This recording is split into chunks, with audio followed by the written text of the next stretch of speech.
Hi friends, முட்டைக்கோஸ் chilli செய்கிறேன்பா. எப்படி முட்டைக்கோஸ் சில்லி செய்கிறதுன்னு பார்க்கலாம் பாருங்கள். ஒரு முட்டைக்கோஸ் கட் பண்ணி வச்சுருக்கேன். நல்லா இதை நம்ம வாஷ் பண்ணிக்கணும்.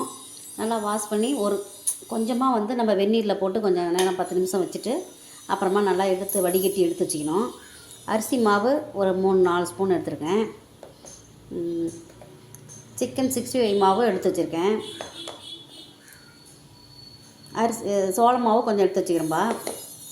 இஞ்சி பூண்டு பேஸ்ட் கொஞ்சம் எடுத்துக்கோங்க, ஒரு 3 ஸ்பூன் எடுத்துக்கோங்க. இப்போ இதை சுடு தண்ணியில் போட்டு ஒரு 10 நிமிஷம் வச்சுட்டு நம்ம அதுக்கப்புறம் இதெல்லாம் போட்டு பரட்டி சில்லி செய்யலாம். எப்படி செய்யுதுன்னு பார்க்கலாம் பாருங்கள். இப்போ பாருங்கள், நம்ம முட்டைக்கோஸில் இப்போ எப்படி சில்லி செய்யுதுன்னு பார்க்கலாம் பாருங்கள். நான் சிக்கன் 65 மாவு கொஞ்சம் எடுத்துருக்கேன். அதில் அரிசி மாவும் கலந்துக்கலாம். அரிசி மாவு எதுக்குன்னா நல்லா கிறிஸ்பியாக வரத்துக்கு தான் அரிசி மாவு. அப்புறம் சோள மாவும் ஒரு 3 ஸ்பூனு அதையும் அதில் ஆட் பண்ணிக்கிறேன். அப்புறம் இஞ்சி பூண்டு பேஸ்ட்டுங்க, அதையும் இதில் எடுத்துக்கலாம். பாருங்கள், அப்படியே ஃபுட் கலரும் கொஞ்சம் நான் சேர்த்திக்கிறேன். அது கொஞ்சம் கலருக்கு போட்டோம்னா தான் பார்க்குறதுக்கு சில்லி மாதிரி தெரியும். இப்போ இது எல்லாமே ஒன்றா மிக்ஸ் பண்ணிடலாம். நம்ம தேவைன்னா எக்கு கூட அதில் ஒன்று போட்டுக்கலாங்க. நான் எக்கு போடல, நான் அப்படியே பரட்டிக்கிறேன். இதை நல்லா மிக்ஸ் பண்ணிவிட்டு அடுத்தது நம்ம இதில் முட்டைக்கோஸை போட்டு பரட்டி எடுத்துக்கலாம். ஒரு 1/4 மணி நேரம் ஊறணுங்க. 1/4 மணி நேரம் ஊறினா தான் நமக்கு நல்லா கொஞ்சம் அதில் அந்த காரம்லாம் இறங்கும். இது ஈவினிங் டைம் பிள்ளைங்களுக்கு ஸ்நாக்ஸ் மாதிரி நம்ம கொடுக்கலாம்.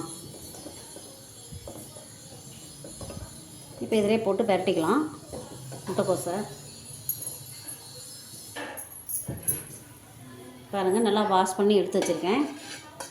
இதிலே போட்டு பரட்டிக்கலாம்.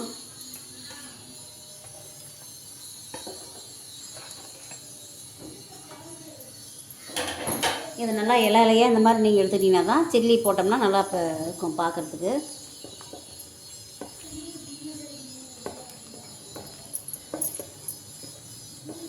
நல்லா அப்படி பரட்டி எடுத்து வச்சுக்கலாம். பாருங்கள், நல்லா பரட்டி எடுத்துட்டேன்.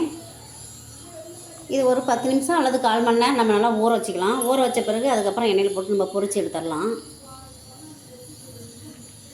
நல்லா பாருங்கள், கலர்ஃபுல்லாக இருக்குது. பொரிச்சோம்னா நல்லா இருக்கும். இதில் கொஞ்சம் மல்லி இலை கூட நம்ம தூவிக்கலாம், இல்லைன்னா கருவேப்பிலை இலை கூட சேர்த்திக்கலாம்.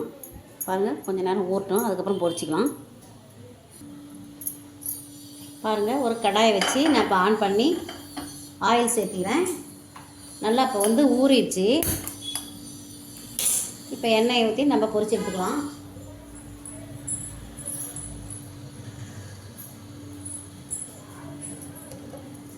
நான் நல்லெண்ணெய் தான்ப்பா பொரிக்கிறேன்.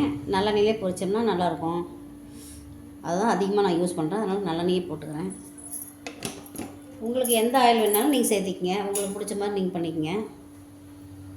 நல்லா காயட்டும். ஆயில் காய்ஞ்ச பிறகு நம்ம முட்டைக்கோஸ் எடுத்து பொரிச்சு எடுத்துக்கலாம் சில்லி. பாருங்கள், ஆயில் நல்லா காஞ்சிருச்சு. இப்போ நம்ம பொரிச்சு எடுத்துக்கலாம் முட்டைக்கோஸு.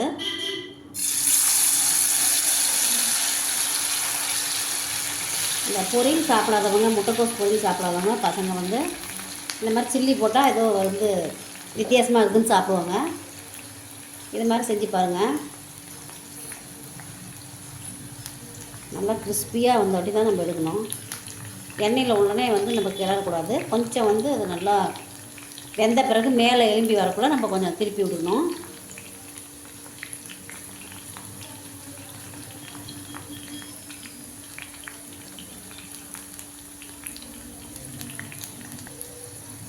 பாருங்கள், இப்போ நல்லா கிறிஸ்பியாக வந்துடுது. நல்லா நம்ம திருப்பி எடுத்துக்கலாம். இது பார்க்குறதுக்கு சில்லி மாதிரி தான் இருக்கும். முட்டைக்கோஸில் இது ஒரு டிஃப்ரெண்ட்டான ஒரு சில்லி மாதிரி. இது சாப்பிட்லாங்க, ஸ்நாக்ஸாக எடுத்து நம்ம சாப்பிட்டுக்கலாம். நல்லா பாருங்கள், பொரிஞ்சிருச்சு. இப்போ இதை எடுத்து ஒரு பிளேட்டுக்கு மாற்றிட்டு அடுத்தது போடலாம். இது ஒரு ஈவினிங் ஸ்நாக்ஸாகவே நம்ம கொடுக்கலாம் பசங்களுக்கு.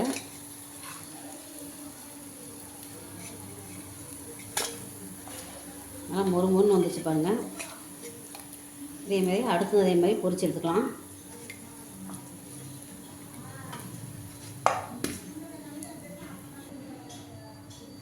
பாருங்கள், அடுத்ததும் போடுறேன்.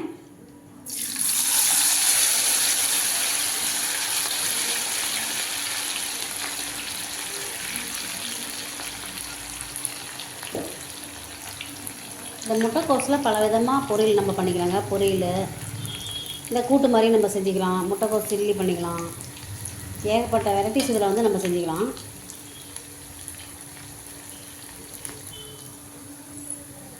பாருங்கள், நல்லா சூப்பராக நல்லா வெந்துருச்சு. இது வந்து நல்லா டேஸ்ட்டாக இருக்குங்க, அருமையாக இருக்கும். இது மாதிரி நீங்களும் ஒரு தடவை செஞ்சு ட்ரை பண்ணி பாருங்கள். இது நம்ம வந்து சாம்பார் சாதத்துக்கு, இல்லை பருப்பு சாம்பாருக்கு, ரசத்துக்கெலாம் வந்து தொட்டுக்கிட்டோம்னா நல்லாயிருக்கும். இது மாதிரி செஞ்சு பாருங்கள் நீங்களும்.